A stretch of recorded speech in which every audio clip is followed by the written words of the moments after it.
on Drink Champs Network. I'm gonna be my own guinea pig. I love it, but no, wrong.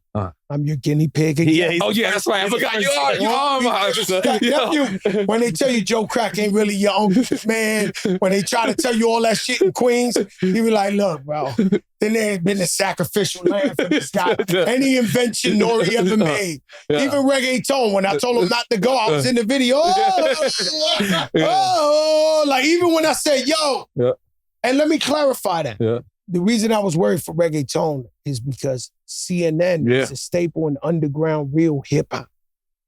And I knew he was going to catch backlash. For that, he's like the Locks, CNN. You know, this is the true fucking, you know, Mobb Deep. So I was like, yo, I don't know if you should do that because it's going to hurt you in this real world. There's Rich Cotton. I want you went up with the socks. He got the socks. Yeah. Let me tell you something about Jadakiss. He's a funny dude. He got it. Yo, watch. Jadakiss is real funny. He's having a great time torching me on the show. You my partner, man. You my brother. But I forgot what the fuck I was saying. There's Alzheimer's. Reggaeton. No. I love reggaeton. I love what they doing. We going to the Bad Bunny. We going to Puerto Rico. We love our reggaeton brothers. But the only reason I was worried was like N.O.R.E.'s Run DMC. He's the Locks. He's Mobb Deep. He's You thought going into that was going to blemish his legacy? I think I may be the only human being that ever came to tell him that. Am I the only one of your friends? EFN. Yeah, y'all both. Y'all Cubans. Y'all Cuban, B. Y'all Cuban, B. And yo, N.O.R.E. came to me and said like this. I came. Right? Because no disrespect, you know, we can't call them yes men because they still with him 30 years later. They're really his team.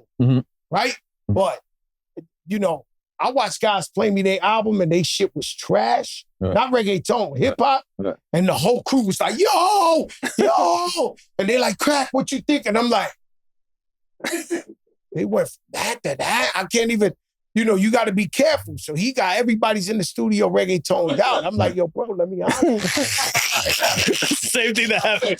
Everybody's reggaetoned out. But what you got to realize, Let me finish. Okay, let me just say something. When you got to realize, when you're the first, you always kind of look stupid. When you're the first, you always we appreciate what you did. And then you have to actually, like, to tell you the truth.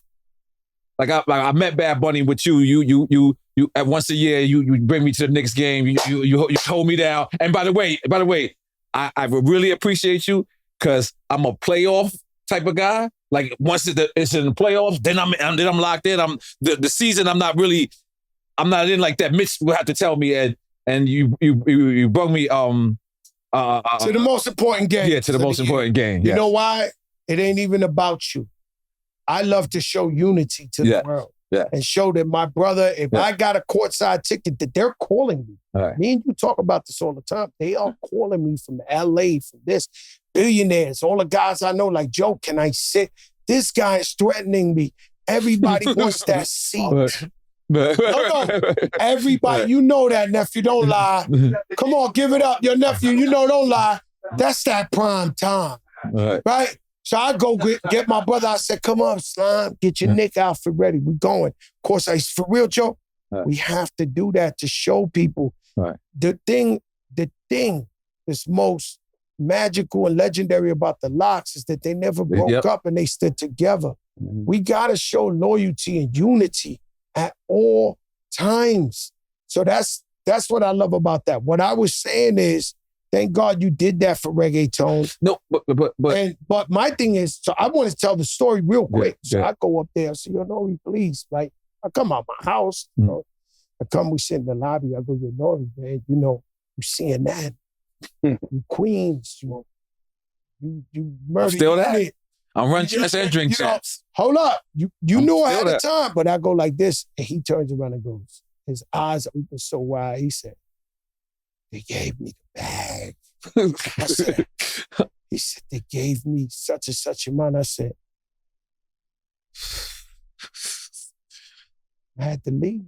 The man said they gave him the bag. But I didn't, just like Run Champs, I didn't go there for the bag. I went there for passion. Like, to tell you the truth, I did a party in Puerto Rico, and this is real talk. This is real because I sometimes I describe it as I'm a genius, Pepsi, but brother. let me just tell you really what happened. I went to Puerto Rico. It's my first time in Puerto Rico. I don't speak Spanish. I'm not fluent like that. I can understand it. You can't talk about me in Spanish. I'll know that. I'll get us out of Madison Square Garden if it's a stabbing. Like I know enough Spanish not to get jerked when I bought work. You know what I'm saying? So I go to Puerto Rico. This is when Ja Rule was like 10 million. He's the hottest dude on the planet. I get to Puerto Rico. They're like, yo, Ja Rule's at your show. And this is when I'm talking about, I'm talking about Ja, like when, shirt off everywhere. Like he has no shirt. You know what I'm saying? Like he's just walking around. And so I'm on the island of Puerto Rico. I'm like, I'm mad nervous. Cause I'm like, yo, this shit is sold out. Why are they sold out? Nothing is number one. Homeboy, I came to party. So I'm like, all right, cool. So I'm like, but why is it, it's too many people. Like I've done shows in Puerto Rico, but I've never done a show like this. They're like, yo, this was Dago's show. And Dago backed out at the last minute. So I'm like, oh, this takes all the pressure off of me. I'm like, oh, okay, they here for Dago. All right, cool. I know I got hits. So it doesn't matter what language. Homeboy, I came to party, was ripping anything down. It's a fact. What? Ripping anything down. So I'm like, all right, cool. I'm good. I get on stage. Those shits are fucking smokers, man. So hold on, I get on stage. Hits. I perform, and then I just watch the reggaeton crowd. I just watched them sit there and party.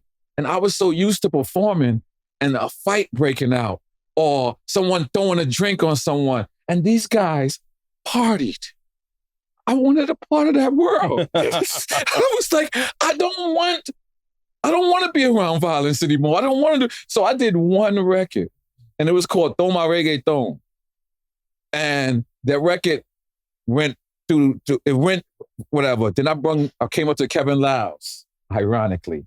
I came up to Kevin Liles and I said, listen, Kev, I want to do Spanish. I want to do this music. Beyonce did it.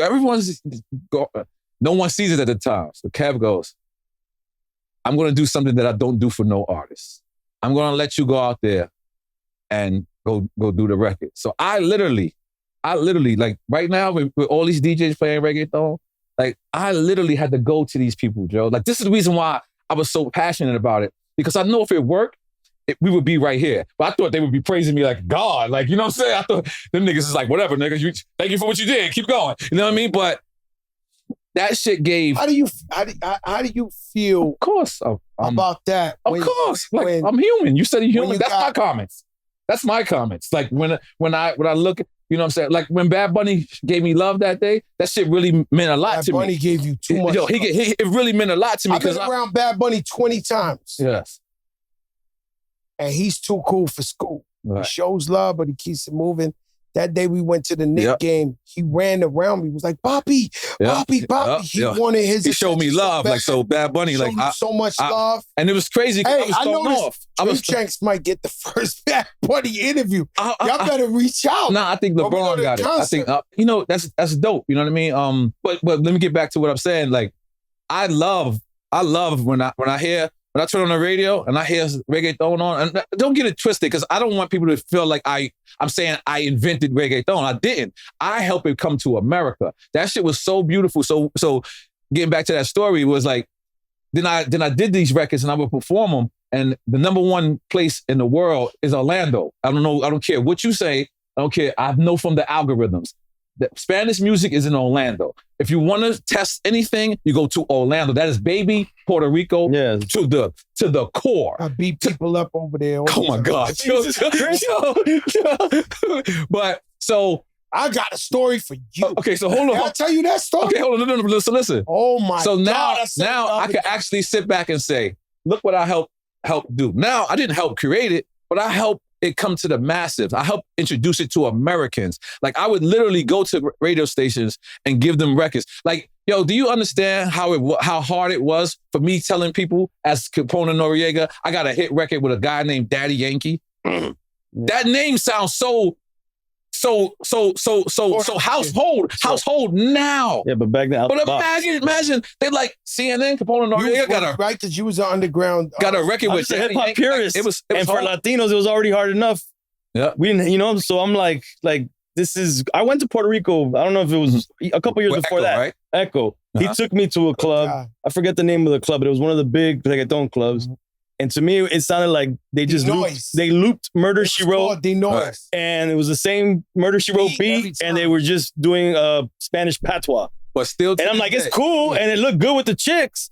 But and Echo told me that day, he said, this is going to be the biggest music in the world. It's going to take over America. I knew it. I didn't see it. I didn't see it. Like, I saw it, and it was just a party. It was just a party vibe. When they were partying, story again. When they were partying, I felt like they're here for the music. Like, that was the first time they're here for the music. So, and I'm gonna be honest with you, that's the first time I felt like I traded fans. Like, you know, like listen, fans. Yeah, like me and Jada, for lack of a better term, we kind of have the same audience.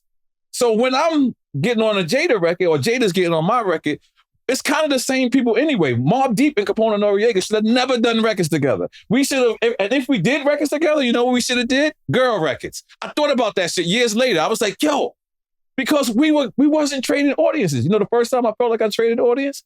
R. Kelly. When I got on R. Kelly's record, his audience followed me. And the second time I felt like I traded audiences was when I did reggaeton. I felt like that audience was old viejas coming up to me at the airport. Oye, mi canto. Like, you know what I'm saying? Like, that shit was like, so that gave me an experience that I could never take back. It was one of the most happiest times of my life. Now, had I knew better, I would have definitely tried to sign Daddy Yankee. Like, I was bringing Daddy Yankee to Interscope. I was bringing, like, an idiot. I didn't even think for myself. Like, that's how passionate I was about this shit. I know your story and I know everything you're saying, but I had Daddy Yankee 10 years before. Yes. Jesus. Holy. Come to Jimmy's Boss Cafe every Friday saying you are the leader. Yes. This guy wants me to die. He's one of them guys that might throw a parade. Oh, my God. No, I'm telling you the truth. He might throw a parade. Let's get over this. You know what happens? I am Puerto Rican. And switched. Right? So I know my people. So I know the flaws and I know what they do or whatever the case may be. We came out to the fight with Edgar Balanga and it was Puerto Rican heaven. He got knocked down and the whole crowd cheered. These the same guys. Wow. That when we walked out there with the flags was, he fell and it was like, Like cheering for him, his fall? Oh, wow. Cheering for him. Wow. They went there saying, Edgar Balanga, my man, I'm body time, this, that. And you think that's boxing fans or you think that's Nah, it's okay. I mean, haters. Yeah. They turned like in 1 second. Like, and so he learned that because he's a young kid. But I learned that a long time ago. Right. So Fat Joe's very careful with all this shit that, you know. So let me say something, man. Let me say something. I learned that a long time. You know, we started the Puerto Rican parade, by the way. We started bringing boxers in the ring with Felix Trinidad. We are the first to rap, me and Big Pun, bringing Felix Trinidad in the ring. That's all Boricua shit. Yeah, we ran in Puerto Rico too.